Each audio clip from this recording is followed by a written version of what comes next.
4 দিনের সরকারি সফরে কাতারের উদ্দেশ্যে রওনা দিয়েছে প্রধান উপদেষ্টা ডক্টর মোহাম্মদ ইউনূস। সোমবার সন্ধ্যায় কাতারের রাজধানী দোহার উদ্দেশ্যে রওনা দেন তিনি। সেখানে অর্থনা সামিট 2025-এ অংশগ্রহণ করবেন।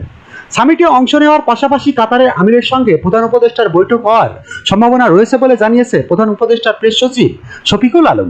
পররাষ্ট্র উপদেষ্টা তৌহিদ হোসেন, জ্বালানি উপদেষ্টা মোহাম্মদ ফাইজুল কবির খান এবং শিল্প উপদেষ্টা আদিলুর রহমান খান প্রধান উপদেষ্টার সফরসঙ্গী হিসেবে গেছেন বলে জানা গেছে। সফরে কাতার সরকারের মালিকানাধীন বিশ্ববিখ্যাত সংবাদ মাধ্যম আল জাজিরাকে একান্ত সাক্ষাৎকার দেবেন প্রধান উপদেষ্টা ডক্টর মোহাম্মদ ইউনূস। আগামী 22 ও 23 এপ্রিল এই 2 দিনে আর্থনা সামিটে উপস্থাপনা, ইন্টারঅ্যাক্টিভ প্যানেল আলোচনা, কর্মশালা ও গোল টেবিল বৈঠকের মাধ্যমে বিভিন্ন বিষয় নিয়ে আলোচনা হবে। এই সামিট একটি প্ল্যাটফর্ম হিসেবে কাজ করবে যেখানে প্রথাগত জ্ঞান ও আধুনিক উদ্ভাবনের সমন্বয়ের মাধ্যমে টেকসই উন্নয়নের নতুন দিক উন্মোচন এবং এক সমৃদ্ধ ও অন্তর্ভুক্তিমূলক ভবিষ্যৎ গঠনের উপায় নিয়ে আলোচনা হবে। ASBD 24, সত্য প্রকাশে প্রতিশ্রুতিবদ্ধ। চ্যানেলটি সাবস্ক্রাইব করুন।